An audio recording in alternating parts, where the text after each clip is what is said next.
ये आकाशवाणी रायपुर है। प्रादेशिक समाचार बुलेटिन के साथ मैं रत्ना साहू।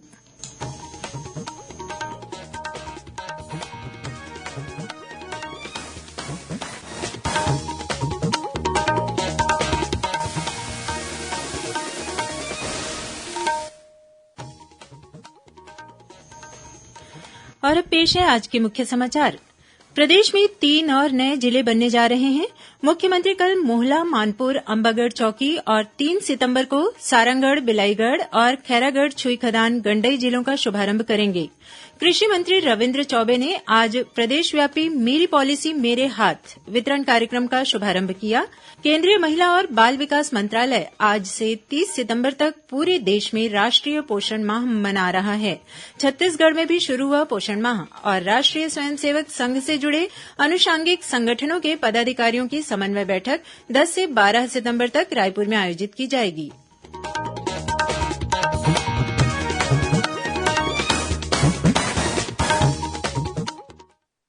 अब समाचार विस्तार से। प्रदेश में 3 और नए जिले बनने जा रहे हैं। मुख्यमंत्री भूपेश बघेल कल 2 सितंबर और परसों 3 सितंबर को प्रदेश के नवगठित 3 जिलों का शुभारंभ करेंगे। इनमें मोहला, मानपुर, अंबागढ़ चौकी, सारंगढ़, बिलाईगढ़ और खैरागढ़, छुईखदान, गंडई शामिल हैं। कार्यक्रम के अनुसार मुख्यमंत्री कल मोहला के मिनी स्टेडियम में आयोजित कार्यक्रम में छत्तीसगढ़ के नवगठित 29वें जिले मोहला, मानपुर, अंबागढ़ चौकी का शुभारंभ करेंगे। वहीं 3 सितंबर को सारंगढ़ के खेलभाठा मैदान में आयोजित कार्यक्रम में 30वें जिले सारंगढ़, बिलाईगढ़ का शुभारंभ करेंगे। इसी दिन श्री बघेल खैरागढ़ स्थित राजा फतेह सिंह खेल मैदान में आयोजित कार्यक्रम में 31वें जिले खैरागढ़, छुईखदान, गंडई का शुभारंभ करेंगे। मुख्यमंत्री मोहला, मानपुर, अंबागढ़ चौकी और खैरागढ़, छुईखदान, गंडई नए जिलों के शुभारंभ कार्यक्रमों के दौरान 471 करोड़ रूपये के निर्माण कार्यों का लोकार्पण और भूमि पूजन करेंगे। गौरतलब है कि मुख्यमंत्री भूपेश बघेल ने प्रशासनिक कार्यों में कसावट लाने के उद्देश्य से 3 नए जिले बनाने की घोषणा की थी। प्रदेशव्यापी भेंट मुलाकात कार्यक्रम के तहत मुख्यमंत्री भूपेश बघेल ने आज रायगढ़ जिले के नवापारा और लोइंग में ग्रामीणों से मुलाकात कर उनकी समस्याएं सुनी। इस मौके पर उन्होंने नवापारा में उप स्वास्थ्य केन्द्र को प्राथमिक स्वास्थ्य केन्द्र में विकसित करने, कठानी और मिडमिडा गांव में प्राथमिक स्वास्थ्य केन्द्र का नया भवन बनाने की घोषणा की। साथ ही उन्होंने एकताल मार्ग से लहंगापाली तक सड़क बनाने, ग्राम मलदा से सोडकला तक सड़क निर्माण और बोराडीपा में सामुदायिक भवन बनाने का भी ऐलान किया।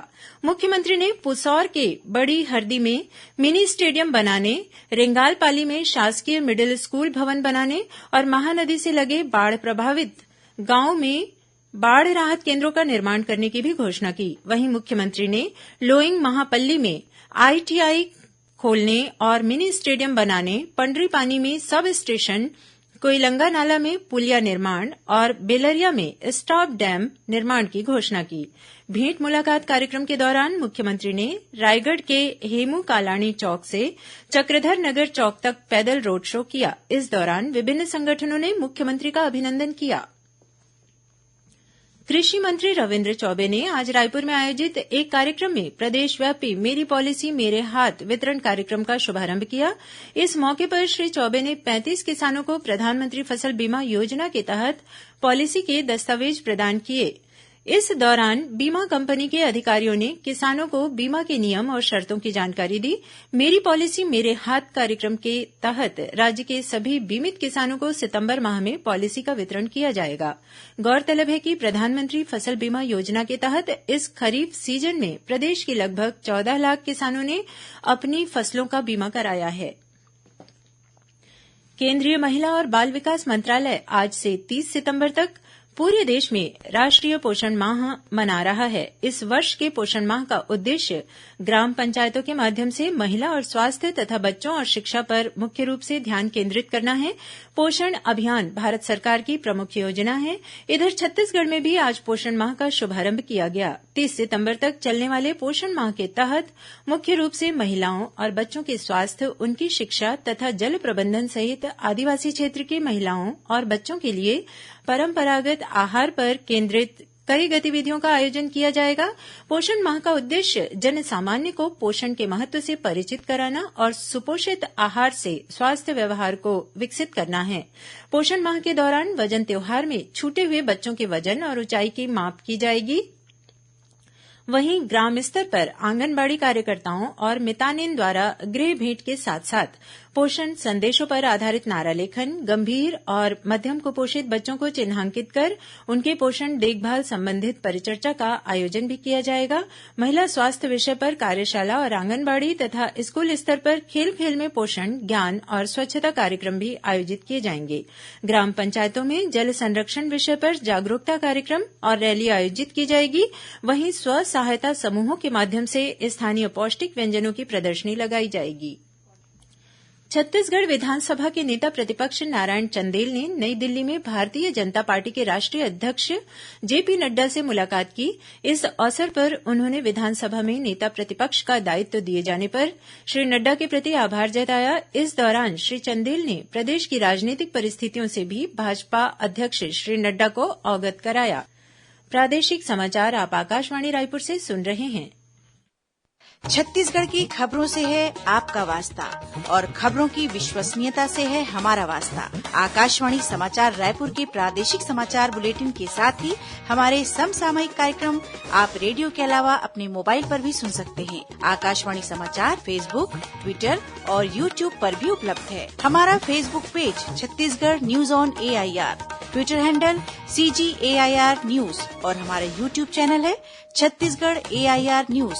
तो अब रेडियो के साथ ही आपके मोबाइल के जरिए भी हम पहुंच रहे हैं आप तक। छत्तीसगढ़ की हर खबर के लिए सुनते रहिए आकाशवाणी समाचार। और अब आगे बढ़ते हैं बाकी के समाचारों की ओर। छत्तीसगढ़ और मध्य प्रदेश के सभी जिलों के लिए अग्निपथ योजना के तहत महिला सैन्य पुलिस रैली आगामी 19 से 22 अक्टूबर तक जबलपुर मध्य प्रदेश में आयोजित की जाएगी। इस रैली में शामिल होने के लिए जॉइन इंडियन आर्मी वेबसाइट पर ऑनलाइन पंजीयन की प्रक्रिया जारी है।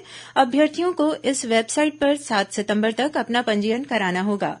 इस संबंध में और अधिक जानकारी के लिए दूरभाष नंबर 0761260737 पर संपर्क किया जा सकता है। वहीं भारतीय थल सेना द्वारा अग्निपथ योजना के तहत युवाओं की भर्ती के लिए आगामी 13 से 22 नवंबर तक रायपुर में रैली का आयोजन किया जाएगा। इस आयोजन में शामिल होने के लिए आवेदकों को जॉइन इंडियन आर्मी वेबसाइट पर परसों 3 सितंबर तक पंजीयन कराना अनिवार्य है। इसमें विभिन्न पदों पर भर्ती के लिए 8वीं से 12वीं पास की शैक्षणिक योग्यता निर्धारित की गई है। इस रैली में भाग लेने के लिए 1 अक्टूबर 1999 से 1 अप्रैल 2005 के बीच जन्म लेने वाले अभ्यर्थी ही पात्र होंगे। इस रैली के माध्यम से सामान्य ड्यूटी सैनिक के साथ ही क्लर्क, स्टोर कीपर और ट्रेडमैन के पदों पर भर्ती की जाएगी। राष्ट्रीय स्वयंसेवक संघ RSS से जुड़े अनुषांगिक संगठनों के प्रमुख पदाधिकारियों की समन्वय बैठक आगामी 10 से 12 सितंबर तक रायपुर में आयोजित की जाएगी।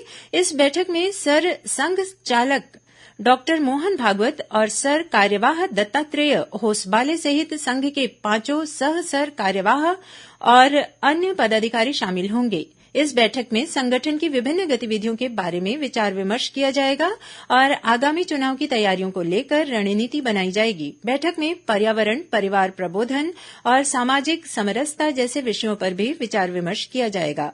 बैठक में संगठन की ओर से राजनीतिक प्रस्ताव भी पारित किया जाएगा। भारतीय जनता पार्टी की राष्ट्रीय मंत्री और रांची की महापौर आशा लकड़ा इन दिनों स्वावलंबी भारत अभियान के तहत राजधानी रायपुर के प्रवास पर हैं। अपने रायपुर प्रवास के दौरान श्रीमती लकड़ा ने राज्यपाल अनुसुईया उइके से सौजन्य मुलाकात की। साथ ही वे कुशाभाऊ ठाकरे परिसर स्थित प्रदेश भाजपा कार्यालय में आयोजित स्वावलंबी भारत अभियान बैठक में शामिल हुई। भारतीय सूचना सेवा की वरिष्ठ अधिकारी डॉक्टर वसुधा गुप्ता ने आकाशवाणी के समाचार सेवा प्रभाग के महानिदेशक का कार्यभार संभाल लिया है। 1989 बैच की अधिकारी डॉक्टर वसुधा गुप्ता ने 32 वर्ष से अधिक के अपने कार्यकाल में सूचना और प्रसारण मंत्रालय की विभिन्न मीडिया इकाइयों में महत्वपूर्ण पदों पर कार्य किया। इससे पहले वे पत्र सूचना कार्यालय में महानिदेशक थी। वहां उन्होंने कोविड महामारी के चुनौतीपूर्ण समय के दौरान जानकारी और जागरूकता के प्रसार में महत्वपूर्ण भूमिका निभाई।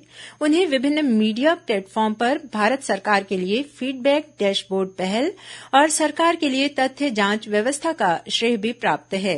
उन्होंने आकाशवाणी के समाचार सेवा प्रभाग में अपर महानिदेशक के पद पर रहते हुए क्षेत्रीय भाषाओं में सोशल मीडिया प्लेटफॉर्म की शुरुआत की। डॉक्टर वसुधा गुप्ता ने दिल्ली के भारतीय प्रौद्योगिकी संस्थान IIT से PhD की है। दुर्ग जिले में 3 से 6 सितंबर तक राज्य स्तरीय शालेय क्रीड़ा प्रतियोगिता का आयोजन किया जाएगा। भिलाई विद्यालय सेक्टर 2 परिसर में होने वाले इस आयोजन में boxing, cycle polo, fencing, netball, badminton, lawn tennis सहित 8 खेल स्पर्धाएं आयोजित की जाएंगी। इस प्रतियोगिता में 1000 से अधिक बालक बालिकाएं और 150 खेल अधिकारी शामिल होंगे। और अब पेश है मौसम का हाल। प्रदेश में कल कुछ स्थानों पर हल्की से मध्यम वर्षा होने अथवा गरज चमक के साथ छींटे पड़ने की संभावना है। मौसम विभाग से मिली जानकारी के अनुसार एक मानसून द्रोणिका मध्य समुद्र तल पर अमृतसर, रोहतक से होते हुए असम और नागालैंड से गुजर रही है। इसके असर से कल प्रदेश में 1-2 स्थानों पर गरज चमक के साथ वज्रपात होने की भी संभावना है। इस बीच आज अंबिकापुर में मूसलाधार बारिश हुई। अब कुछ खबरें संक्षेप में। इंडियन ऑयल कॉर्पोरेशन ने 19 किलोग्राम वाले कमर्शियल LPG सिलेंडर की कीमत में 91.50 की कमी की घोषणा की है। ये दरें आज से लागू होंगी। मुख्यमंत्री भूपेश बघेल ने प्रदेशवासियों, विशेष रूप से उत्कल समाज के लोगों को नुआखाई पर्व की बधाई और शुभकामनाएं दी हैं। संघ लोक सेवा आयोग द्वारा कंबाइंड डिफेंस सर्विस और नेशनल डिफेंस अकादमी की परीक्षा 4 सितंबर को आयोजित की जाएगी। जांजगीर चांपा जिले के धूरकोट गांव में हुए एक सड़क हादसे में सेवानिवृत्त प्रधान आरक्षक की मौत हो गई। बलरामपुर जिले के स्वामी आत्मानंद हिन्दी और अंग्रेजी माध्यम स्कूलों के विद्यार्थी स्वास्थ्य योद्धा की भूमिका निभाएंगे। इसके तहत वे लोगों को स्वच्छता और स्वास्थ्य के प्रति जागरूक करेंगे। और खेल दिवस के अवसर पर राजनांदगांव में आयोजित 3 दिवसीय मेजर ध्यानचंद स्मृति इंटर क्लब हॉकी प्रतियोगिता का खिताब लालबाग 11 ने जीत लिया है। कल फाइनल मुकाबला मिलचाल 11 और लालबाग 11 के बीच खेला गया था। अंत में मुख्य समाचार एक बार फिर। प्रदेश में 3 और नए जिले बनने जा रहे हैं। मुख्यमंत्री कल मोहला मानपुर अंबागढ़ चौकी और 3 सितंबर को सारंगढ़ बिलाईगढ़ और खैरागढ़ छुईखदान गंडई जिलों का शुभारंभ करेंगे। कृषि मंत्री रविन्द्र चौबे ने आज प्रदेशव्यापी मेरी पॉलिसी मेरे हाथ वितरण कार्यक्रम का शुभारंभ किया। केंद्रीय महिला और बाल विकास मंत्रालय आज से 30 सितंबर तक पूरे देश में राष्ट्रीय पोषण माह मना रहा है। छत्तीसगढ़ में भी शुरू हुआ पोषण माह और राष्ट्रीय स्वयंसेवक संघ से जुड़े अनुषांगिक संगठनों के पदाधिकारियों की समन्वय बैठक 10 से 12 सितंबर तक रायपुर में आयोजित की जाएगी। इसी के साथ प्रादेशिक समाचार बुलेटिन समाप्त हुआ। नमस्कार।